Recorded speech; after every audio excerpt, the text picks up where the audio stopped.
はい、じゃあまた別の話題で戻ってきました。わーい。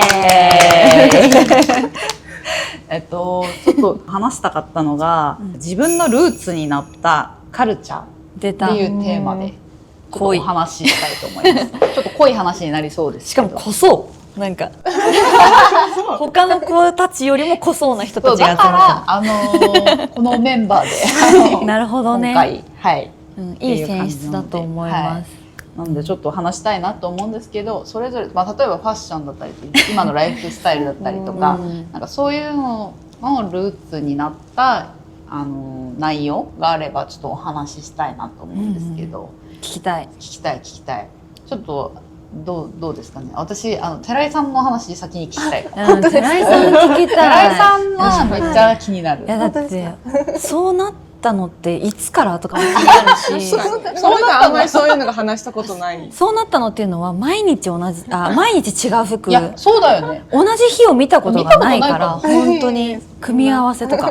そうだよね。確かに組み合わせがいつも違う。形を形成された。すごい気になる。いつからですか。オリジンを知りたいです。ファッションは全然もう幼稚園くらいの時から割となんかもう幼稚園この服を着たくないから行きたくないとかはあったんですけど、でもなんかいろいろなカルチャーで言うと音楽が好きなので、その音楽からなんかそのファッションとかを影響を受けて着たりとかはしてました。はい。誰とかいるんですか？そうですね。もういろんな音楽好きだったんですけど、なんか一番影響を受けたのはパンク。ぽい。確かに。それは中学生くらいの時に好きになって、やっぱりその音楽もそうだし思想とかも好きだったんですけど、あとはもうファッションっていうのも一緒になってたっていうところで、その時にビビアン・ウエストウッドがそのデザインしてたっていうのがあって、でそこで好きになったっていうのがきっかけにはなります。そうでもビビアンすごい流行ってた時期とかもあったりしたから、パンクだったらなんかやっぱそっちとねつながりますよね。みんな着てましたよね。何かしら持ってました。専門の時とか私高校の時とかにすごい流行ってた。私専門の時にめっちゃ流行ってました。そうなんだ。そういうカルチャーに触れる機会ってなかなか多分ちっちゃい頃にないかなと思うんですけど、なんか周りに影響を受けた人とかあるんですか？全然テレビを見るのが好きで、なんかスペースシャワー TV ってやつでいろんな音楽がこう流れてるっていうのがあったんですけど、それをずっと見てたんですよ。でその中で自分が気になる音楽とかをなんかちょっと深掘りしたりっていうのはやっていて、中学生の時に。早いな。中学生でそれをやってたんですね。あとはその路上でライブやってるのを見て、でかっこいいなと思って、そういうライブに行くようになったりとか。そうなんです。なんかある意味ね、ちょっとやっぱ寺井さんがどの話題でもなんかお話ができる人だなと思ってて、どの話題も絶対なんかそこ会話ができるから。めっちゃ気になってたんだけど、多分そういういろんなところをこう見てたからなのかなって今ちょっと思う。パンク要素ありますよ。パッと見て。でもめっちゃ似合う。ありがとうございます。だから毎日本当に寺井さんのファッション見るの楽しみにわかるそれはしてたんですよ。毎日違うから。こういう組み合わせもあるんだと思って。わかる。やっぱそういうのとやっぱ人から影響されることってあるんじゃないですか。周りとかなんか。クーは特にあります。A ちゃんもそうだし、ヘイさんもそうですけど、みんな今制服だからあれなんですけど、みんななんかちょっと個性的だから。確かにそうかも。みんなのファッション見るのも楽しい。確かに。密かに楽しんでました。山中さんは？私はでもなんかいろいろミックスしてるなと思うから、マジでそうです。なんかもう本当にザ・ジャパニーズギャルって感じ。高校生の時に爆発してるんで、私はもうその爆発。これカルチャーって言うんですか、ジャパニーズいやでギャル。もカルチャーだと思う、それも。そうだからもう本当にその時にカラコンとかつけまとか、ギャルだったよね、なんかはい、昔。めちゃめちゃギャルだったんでそのめちゃめちゃって言ってもそんなすごい人に比べてあれなんですけどそれがもう私の明確なファッションとかそっち系にが変わってったカルチャー。その前までは本当それこそさっき聞いたなんか幼稚園の時からそうやってって言ってたけど、もう本当に私全く興味ないというか。そうなんだ。はい、もう写真見ても全部ポニーテールだしポニーテール全部ポニーテール、全然なんか気にしてない子みたいなポニーテールだし、少年みたいな格好をしてお兄ちゃんのお下がりとか着てたんで、そうだから全然なんかそんなちっちゃい時からびっくりしたって感じなんですけど、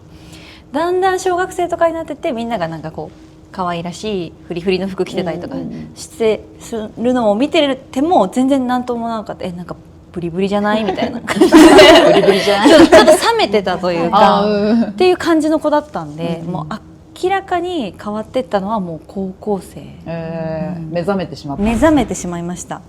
多分ビビっていう雑誌、ビビね。ビビがもう多分もう私は一番衝撃的だったんで、ビビでもなんか全盛期だったかもしれない、そのぐらいの。もう隅々まで全部見てました。クレジットとか、見すぎてブランドとか覚えてました。すごい。そんなに勉強じゃん。なんとかブランドっぽいと思ったらクレジット見たらやっぱりねみたいなそこでドヤっとしちゃう。やっぱりねみたいな感じで読み込んでました。ここからですね、もうジャパニーズギャルからスタートなんですね。今でもたまにやっぱりちょっとそれがあるからたまにちょっと抜けないというか、ちょっとギャルっぽくなっちゃったりとかルーツだからね。そうなんですよ。だからちょっとドギマギしてるまだドギマギしてます。山中さんって昔のクーのブログとか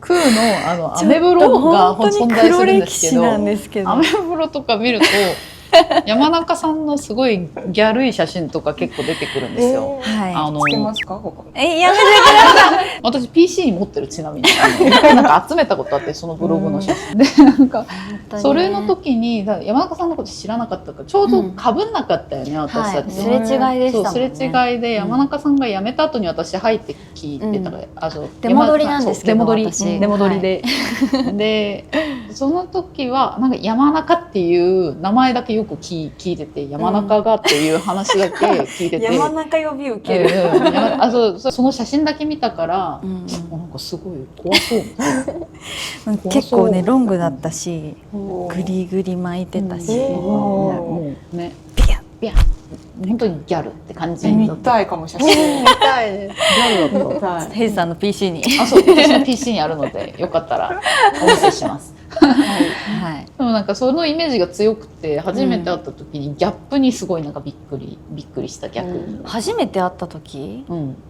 初めて会った時。戻ってきた時ですか？戻ってきた時。戻ってきた時はもうそれはもう全然違いますよ。それは大人になってるんで。全然違う。めっちゃ面白いじゃん。それはその時も結構ロングだったよ。ロングだった。最初ね、そこルーツはギャルなんですね。ギャルです。ジャパニーズギャルです。でも今ギャルめっちゃ流行ってる、韓国で。ジャパニーズギャル。たまにだからね、流れてくる。なんか謎にパラパラがなんか話題になってて、そうなんですか？なんかリールでめっちゃ見る。それは高校生ぐらいにですか？今大人たち今大人たちが結構なんか暇だからパラパラ踊らないみたいなことを言ってる動画があって、知らない。それがなんか流行ってるらしいっていうのを最近見かけたことがあって、リール見てたらなんかそれも立派なカルチャーだと思いますけどね。それはなんかちょっと嬉しいかもです。なんかでも面白いなと思って、逆に今ギャルが流行ってるんだ。回りますからね。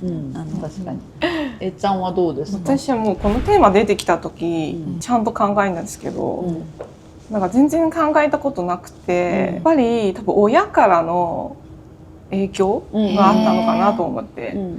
なんか自分の親が結構こう夜の生活、夜の街に出かけることが好きで、でなんかカラオケとかほぼ毎日行ってて、私も一緒で元気が友達とかと行くけど、で私も連れて行って、でなんかもうまだ小さい頃とかがあんまりよくわかんないけど、まあとりあえず座って大人たち歌った曲とか聴いたりするとか、まああとは自分の実家は中国の南の方なので、もう本当に夜になったら外に出てもう屋台みたいな、屋台とかも誰かがこう曲流したりとか、今思い出すとそこからまあ曲だったり、なんかそういう雰囲気だったり、そうだね、そういうちょっと自由な感じの空気感だったり、なんかそれに染まったっていうか、それちょっとレトロなやつ好きじゃん。そうだね。そういうのもあるんじゃない？自分と違う時代のものをずっと見てきて、曲とかも聴いてきて、それに染まったっていう感じですね。と、まあちょっと大きくなったら、まあ香港とか台湾の映画だったり曲だったり、なんかすごく自分が好きで、そういう系が好きで、まあもうちょっとこう高校生とかになって、まあインターネットとか使って、まあ日本の、要はこうちょっとレトロな昔の時代の曲だったり、ドラマだったり、こう触れるようになって、で、まあそこからまあ日本にも興味持つようになって、まあ今日本に来てですけど、あ、そういうことか。なんか自分の親世代のその文化とか、まあ曲とか映画とかがめっちゃ好きで、古いものが好きとか、まあヴィンテージものが好きとか、まあレトロなものが好きとか、そんな感じですね。環境がもうそれだったってことですよね。そうです。はい。なんか A ちゃんのファッションとかやっぱ見てると、やっぱレトロさをすごく感じるし、なんか例えばなんかメイクとかも本当になんかそのちょっとね、その時代を意識してる部分があるのかなってちょっと思ってて、なんかしかも似合う。めっちゃ似合う。そういうことだったんだ。納得したかも今。親の好みがすごい素敵っていう感じかもしれない。私も結構音楽にすごい影響されてる方で、でもそれは親が流してくれたからっていうのもちょっとあったりしてて、多分海外の文化っていうことにすごい影響されてるなと思ってて、まあもちろんその韓国のカルチャーにも影響もちろんされてるんですけど、結構早い段階で海外の曲を聴く機会がすごい多かったんですよ。家にレコードがあっていっぱいあって、でおしゃれ。母親が結構好きだったんですよ、音楽。好きだったから私がそれこそ3歳の時にマライア・キャリーのライブのアルバムがあるんですけど、なんかその MTV っていう昔のその音楽ばっか流してるミュージックビデオとか流してるチャンネルでマライア・キャリーが生演奏の中で歌った曲を集めたアルバムなんですけど、なんかそれがすっごい話題になってたらしくて、当時もともとはアルバムにする予定がなかったけど、番組が大ヒットして、でそれでアルバムになったのがあって、そこでそれこそ、まあ、最近ちょっと旬なんですけど、マイケル・ジャクソンが歌ってた曲があるんですけど、それをリメイクっていうかカバーして、歌った曲があるんですよ。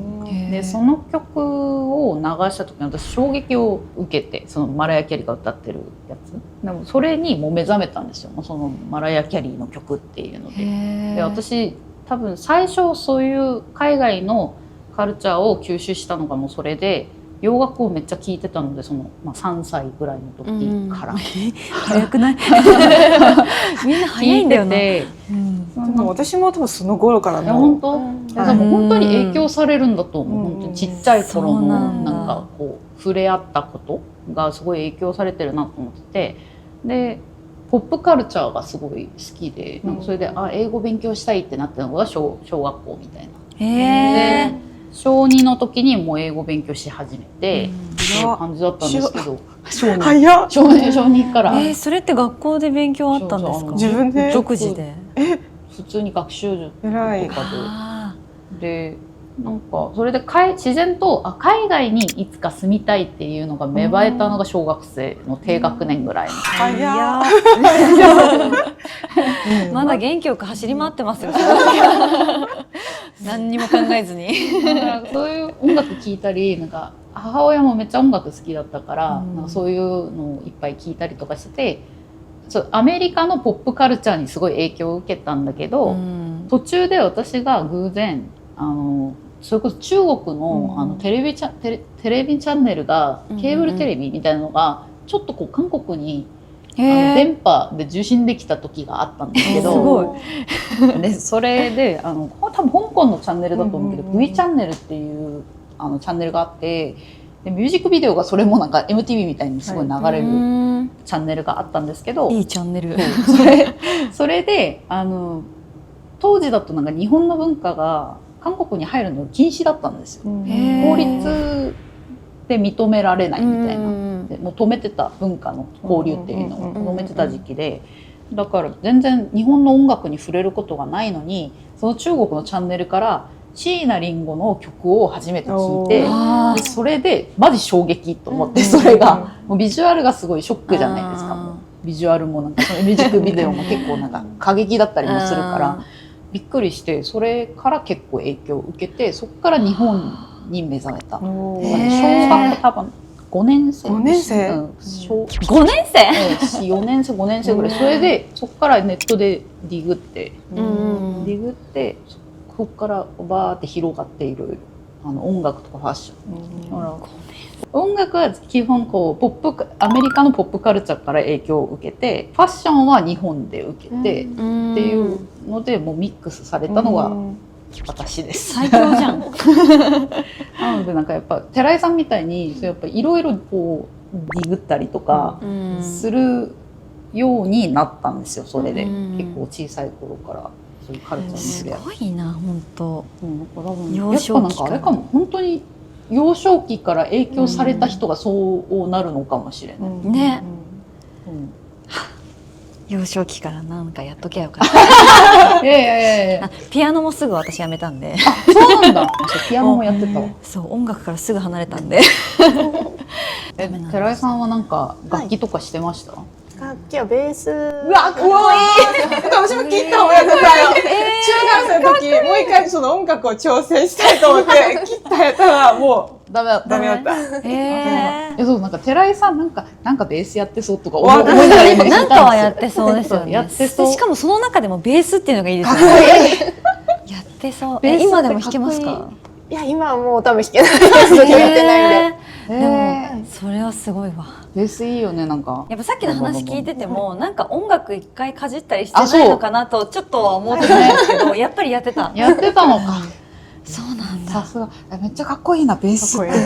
ボンボン低音に響かせて。そうなんだ。みんなでもなんかやっぱちょっと音楽、山中さんギャルだけど音楽とかやっぱ影響を受けてるなと思って。まあでもファッションと音楽って今でもね結構密接というか。そうだよ。面白かった。他の人どうなんだろう、めっちゃ気になるんだけど。これは結構あるんじゃないですか、クーの子たちだったら。もし一日だけ当時のそのカルチャーの全盛期に戻れるんだったら何をしますか？何する？なんか好きなそういうルーツのカルチャー？その一日を映像化にして。映像化？大ごと？わかんないけどなんかYouTube みたいな。でも一日24時間の Vlog みたいな。Vlog みたいな。確かに賢いかもそれ。面白いかも。持って戻ってくる。かな。ということその時代に戻るってこと？戻る。ああ。それいいかもね。一日を確かに Vlog めっちゃいいじゃん。今の自分で戻るってことですよね。そう今の自分で戻る。それ楽しいかも。何する？今私は勝手に今の自分は今多少ねその若い時よりかはお金持って持ったんで、もっとちょっとその時に買いたかったギャルアイテムというか例えば買いあさりたいと思っちゃった。例えばそのだからなんかギャルアイテム。今あるかどうかわかんないんですけど、ココルルとかあったじゃないですか。当時って私たちの年代からすると高かったんですよ。そうだよね。そうだから買えなくて似たようなやつ買うみたいなのやってたから、買いたいなと思っちゃった。今のお金持ってやめとって。そう今のお金を持ってその時代行っていっぱい買う。今もあんのかな。わかんない、ない気がするんだけど。ないか、さすがにないか。もうね。ない気がする。そしたらなんかその時代なんか CD とか、はいはい。もう今もう見つからないやつとかも確かに買いたいよね。うん、買いたいかも。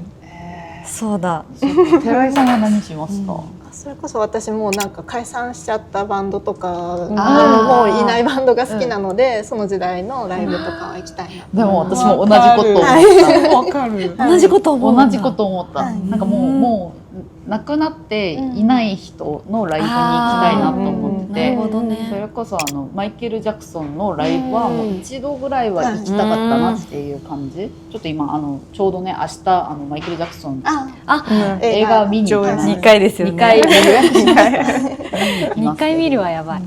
マイケル・ジャクソンとか、なんかその当時の全盛期の、例えばそのディーバーたち、今いないけど、ウィットニー・ヒュースタンとか、マライア・キャリーの全盛期の時とか、ライブにめっちゃ行ってみたい。確かにめっちゃ楽しそうですね。それで Vlog 撮ったらめっちゃいいね。できるってことは全部やってる。まあでも本当 Vlog が一番強いかも。確かに Vlog 残せるからね。動画一番強いかも。そう、なんか一発目がなんかすごい賢すぎて、あっと思って、その考えはなかったと思った。はい、じゃあ皆さんのルーツになったカルチャーのことをちょっと聞いてみたんですけど、いかがでしたか、みんな。面白かったです。面白かった。もうちょっとこう深くをしてたっていうか。そうなんかこうビハインドが分かったって感じがすごい。だからかみたいな。ちょっとあまりなんかその辺話さないからね。なんかもしこういう時代思い出すなとか、こういうの私も好きだったとかあれば、ぜひコメントで確かに会話しましょう。聞きたい。皆さんはどうだったのか聞きたいので、ぜひコメントお願いします。お待ちしております。また次と別のテーマで戻ってきます。じゃあバイバイ。バイバイ。